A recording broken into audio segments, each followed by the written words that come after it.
हाँ तो बच्चों कैसे हैं आप लोग। चलिए एक बार फिर से आपका स्वागत है एक नई वीडियो में। और आज हम पढ़ने वाले हैं कुछ मैट्रिक्स के क्वेश्चंस लेके आए हैं जो बहुत आईएमपी क्वेश्चंस हैं, यानी ये हमारे पूरा बेसिक क्लियर करने वाले हैं और एग्जाम में भी आते हैं। ठीक है, तो अगर आप चैनल पर पहली बार है तो चैनल को सब्सक्राइब करना बिल्कुल भी ना भूलें। तो आज का पहला क्वेश्चन लेते हैं देरी ना करते हुए। और पहला क्वेश्चन है आज का हमारा, देखिए दोनों भाषाओं में आपका हिंदी इंग्लिश में, तो कोई दिक्कत वाली बात नहीं है अगर आप हिंदी मीडियम से हो चाहे फिर आप इंग्लिश मीडियम से हो। ठीक है, तो चलिए पहला क्वेश्चन देखते हैं। पहला क्वेश्चन हमारा, यदि 5x 37 by 1 z7 तो x y का मान निकालना है। यहाँ पे इंग्लिश में दिया है then find the value of x y z। तो देखो यहाँ पर करना कुछ नहीं है, दो मैट्रिक्स यहाँ पर आपको गिवन है, दो आप भी आपको दिए गए हैं और दोनों इक्वल दिए गए हैं। यहाँ पर क्या लगा है, इक्वल लगा हुआ है। जब दोनों आप भी इक्वल दिए हुए हैं, यानी दोनों मैट्रिक्स हमें इक्वल दिए हुए हैं, तो करना क्या है भाई हमें, आप बताओ। जब दो समान आव्यूह हैं तो इनके क्या होगा, समान आव्यूह के क्या होते हैं, संगत अवयव भी क्या होते हैं, समान होते हैं। यानी corresponding elements are equal of equal matrix. ठीक है भाई, यहां पर हम लिख देते हैं समान आव्यूह के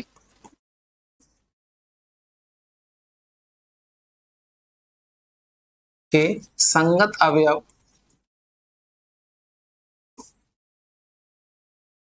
समान होते हैं। मैट्रिक्स कैसे हैं, समान है, तो आप संगत अवयव भी क्या होंगे, समान। यानी कि करेस्पॉन्डिंग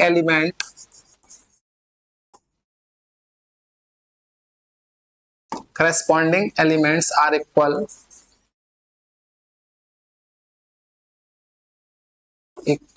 ऑफ इक्वल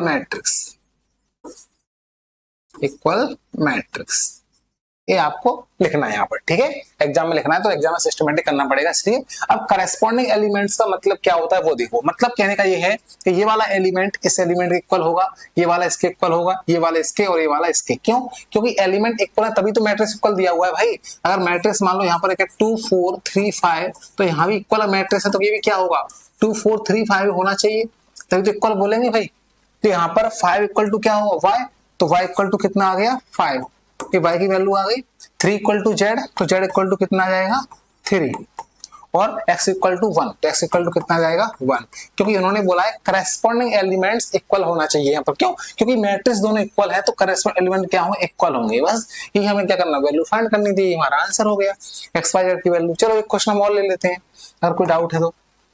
देखिए जरा यहाँ पर भी देखो क्या है, दो मैट्रिक्स हमें इक्वल दिए गए हैं, दो मैट्रिक्स हमें इक्वल दिए गए हैं और हमें क्या करना है, एक्स वाई जेड की वैल्यू फाइंड करनी है। यहाँ पर एक्स वाई है, सिर्फ दो एलिमेंट है एक्स एंड वाई, इसकी वैल्यू हमको फाइंड करनी है।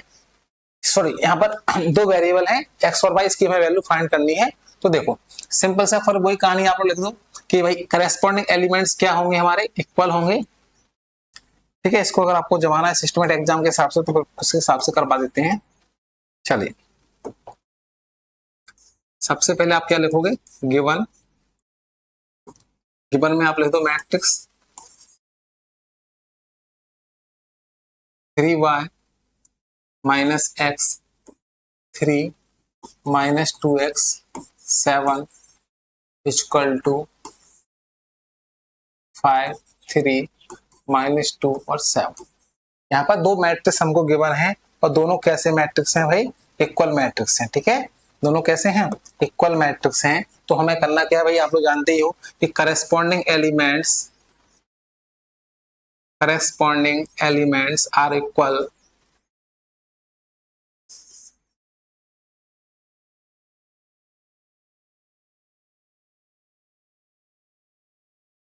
Of equal matrix. ठीक है, हमें क्या करना है, यहाँ पर दो मैट्रिक्स यानी कि अवयव समान दिए गए हैं तो क्या होगा, इनके करेस्पॉन्डिंग एलिमेंट संगत अवयव भी क्या होगा, समान। आप लिख रहे हैं यहाँ पर कि समान अवयव के संगत अवयव समान होते हैं। मैं हिंदी में नहीं लिख रहा, इंग्लिश में लिख दिया। ठीक है, चलिए तो करेस्पॉन्डिंग यानी संगत का मतलब क्या होता है, मतलब ये वाला इस वाले के इक्वल होगा। संगत का मतलब ये वाला इस वाले के इक्वल होगा। ठीक है भाई, और ये वाला क्या होगा, इस वाले के इक्वल होगा, और ये वाला इस वाले के इक्वल होगा। बस यही तो होता है भाई। तो कर दो भाई, तो यहाँ पर क्या जाएगा 3y minus x equal to 5, और यहाँ पर बन गया माइनस का 2x इक्वल टू माइनस का 2। अब यहाँ पर वैल्यू निकालो, देखो x इक्वल टू क्या आएगा, देखो माइनस का 2 अपॉन नीचे गया माइनस का 2 कैंसिल हो गया, तो x इक्वल टू कितना आ गया, 1 आ गया। x की वैल्यू 1 आ गई तो यहाँ पर पुट कर दो। देन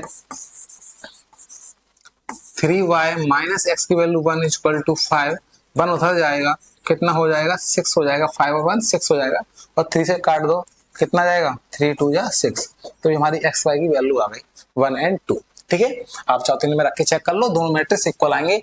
3 इंटू वाई, वाई कितना है 2, 3 2 या 6 माइनस के 1 कितना आएगा 5, यहाँ भी कितना है 5। तो इस टाइप से आप चेक कर सकते हो, 4 एलिमेंट है तो 4 एलिमेंट को चेक कर सकते हो।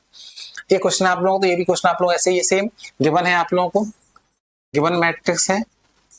अब गिवन मैट्रिक्स है तो हम डायरेक्ट कंपेयर कर दें अगर आप लोग कहो तो, चलो लिख देते हैं x plus y plus z, x plus y और y प्लस जेड, ये हमको दिया हुआ है मैट्रिक्स। ठीक है भाई, और यहाँ पर कितना है 7 5 और ये 3। यहाँ पर दोनों मैट्रिक्स इक्वल है तभी तो इक्वल दिया हुआ है, बस हमको एक्स वाई की वैल्यू फाइंड करनी है। तो कितना आसान है, देखो सबसे पहले आप कंपेयर करो तो ऑन कंपेयरिंग, क्यों करेंगे कंपेयरिंग, क्योंकि क्या है इक्वल मैट्रिक्स है तो करस्पॉन्डिंग एलिमेंट्स भी क्या होंगे इक्वल होंगे। ठीक है भाई, तो x plus y plus z equal to कितना आ गया 7, इक्वेशन नंबर फर्स्ट बोल दो इसको, और x plus y equal to कितना आ गया 5, इक्वेशन नंबर सेकंड, और y plus z equal to कितना आ गया 3, इक्वेशन नंबर थर्ड। कोई दिक्कत। अब यहाँ पर इन तीनों को सॉल्व करना है, एक्स वाई की वैल्यू निकालनी है, एक्स वाई जेड की तीनों की। ठीक है, तो यहाँ पर जोड़ना, अब आपको सॉल्व करना है तीनों इक्वेशंस को, थोड़ा दिमाग लगाना है। देखो इसमें तीन एक्स वाई जेड है, इसमें एक्स वाई है, अगर इसमें से इसको माइनस कर दें, अगर हम इक्वेशन फर्स्ट में से सेकंड को माइनस कर दें तो क्या होगा बताओ। तो यहाँ पर देखो थोड़ा सा आपको करवा दिए, चलो x plus y plus z equal to 7 और x plus y equal to 5, इसको माइनस करेंगे तो देखो माइनस हो जाएगा, माइनस हो जाएगा, तो यहाँ पर क्या हो जाएगा ये कैंसिल हो गए, तो क्या बचा जेड इक्वल टू, यहाँ भी माइनस हो जाएगा 7 माइनस 5 कितना आ गया 2। तो जेड की वैल्यू आ गई भैया आप लोग। अब जेड की वैल्यू आ गई तो भाई इसके साथ थर्ड में रख दो, देखो यहाँ पर, तो put in question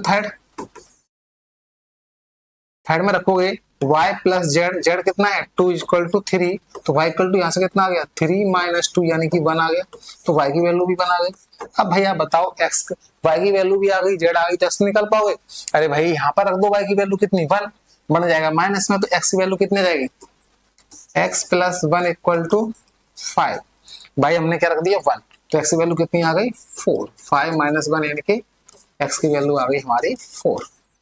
is that clear. आप चाहो तो कंपेयर कर सकते हो, x plus y plus z कितना आना चाहिए 7 आना चाहिए, तो x plus y plus 7, x plus y plus 7 1 4 और 2 कितने हो गए 7 हो गए, तो आप चेक कर सकते हो। ठीक है, अब नहीं करो। चलिए अगला क्वेश्चन देखते हैं। अगला क्वेश्चन हमारा, यहाँ पर हमें क्या करना है, देखो ए आई जे इक्वल टू, यहाँ पर एक फॉर्मूला दिया हुआ है आई माइनस जे। ठीक है, ए आई इक्वल टू आई माइनस जे। अब ये तो आपको पता है कि यहाँ पर हम क्या करते हैं, आई मतलब यहाँ पर रो के लिए, जे हमारा किसके लिए कॉलम के लिए डिनोट करते हैं, तो यहाँ पर ऐसे हमने यहाँ पर रखा 1 1, क्या बन गया ए 1 1, 1 2 रखा तो ए 1 2, ए 1 3, ए 2 1, ए 2 2 और 8 2 3 इस टाइप से बन जाता है। ठीक है भाई, मतलब यहाँ पर आई मतलब नंबर ऑफ रो और जे मतलब नंबर ऑफ कॉलम। ठीक है, यहाँ पर नोट करता है। तो यहाँ पर फॉर्मूले दिए हैं, 3 क्वेश्चन हमने लिए एग्जांपल में, एक से कर लेंगे। तो पहला हम ले लेते हैं ए आई इक्वल टू आई माइनस जे। यहाँ पर बनाना क्या है हमको, अब form a matrix A of order 2/3 का मैट्रिक्स बनाना है हमें। ठीक है, 2/3 का यानी 2 रो हो 3 कॉलम हो, रो कितनी हो 2 हो और कॉलम कितनी हो 3 हो, तो ऐसे इस टाइप से बनना है भैया आपको। ठीक है, ये आपको बनाना है। तो सबसे पहले बनाना है तो भाई हमको ये बनाना है, तो देखो यहाँ पर क्या है ए 1 1 मतलब आई और जे क्या है 1 1, तो हमने यहाँ पर आई भी 1 लिया और जे भी क्या लिया 1 लिया, क्योंकि उनने बोला है 2/3 का, मतलब इसका ऑर्डर क्या हो 2/3 कोटि का आप भी बनाना है मैट्रिक्स, तो 2 रो हो और 3 कॉलम हो, 2 रो हो 3 कॉलम हो तो ये बनना चाहिए। चलो बना देते हैं भाई, I equal to 1 J equal to 1 रख दो भाई यहाँ पर, तो क्या बन जाएगा ए 1 1, चलो यहाँ पर ले लेते हैं, यहाँ बनेगा नहीं फिर यहाँ ले लेते हैं ए 1 1, हमने इसमें रखना है, इस फॉर्मूले में हमको रखना है बस। ठीक है, तो 1 1 रखा दोनों, तो 1 माइनस 1 कितना आ गया 0। ठीक है, अब i इक्वल टू कितना रखना है 1 और j इक्वल टू कितना रखना है 2। क्यों भाई देखो ना 1 2 1 2 1 मतलब पहला वाला i है दूसरा वाला j है, तो रख दो यहाँ पर, तो a 1 2 यहाँ भी रख दो, i माइनस j यानी 1 माइनस 2 कितना जाएगा माइनस का 1, फिर i इक्वल टू 1 और j इक्वल टू 3 रख दो भाई, कितना बन जाएगा a 1 3, तो 1 माइनस 3 कितना आ गया माइनस का 2, कितना आ गया माइनस का 2। चलिए अब थोड़ा सा ले लेते हैं हम, कौन सा सेकंड वाला देख लेते हैं।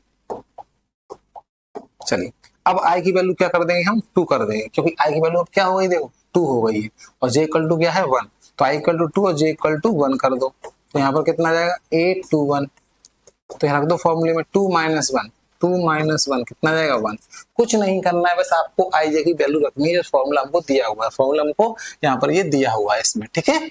चलिए तो ए आ गया, अब क्या रख दो, आई इक्वल टू हमारा 2 रहेगा और जे इक्वल टू क्या आ जाएगा 2, क्योंकि यहाँ पर क्या है 2 2, तो रख दो भाई 2 माइनस 2, ए 2 2 कितना आ गया 2 माइनस 2 यानी कि 0 आ गया। फिर आई इक्वल टू 2 और जे इक्वल टू कितना रखना है 3, फिर रख दो 2 3 कितना बन गया 2 माइनस 3 यानी कि माइनस का 1। तो भाई ये हमारे क्या एलिमेंट्स निकल आए। तो फिर हमको बना निकालना क्या है, हमको निकालना है मैट्रिक्स। क्या निकालना है, मैट्रिक्स।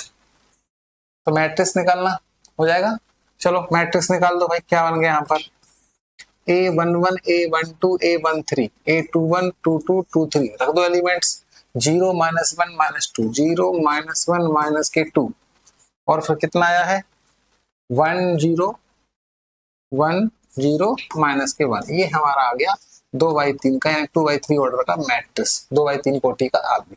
बस ये आपको निकालना है, ठीक है। चलिए तो अगला क्वेश्चन आप लोग ये वाला घर से करना है, कोई से करना है, इसमें से एक क्वेश्चन फिर आप लोगों को हम कराएंगे, ठीक है। तो वीडियो कैसी लगी बताइए आप लोग कमेंट करके, और तो फिर आप लोग और अच्छी वीडियो लेके आएंगे, और एक एक घंटे की 2-2 घंटे क्लास भी लेके आएंगे अगर आप लोग चाहोगे तो, ठीक है। तो बस कमेंट करिए और बताइए पढ़ने में मजा आया कि नहीं, और अगर चैनल पहली बार है और थोड़ा भी अगर आपको हेल्पफुल वीडियो लगी है तो चैनल को सब्सक्राइब करना बिल्कुल भी ना भूलें। धन्यवाद।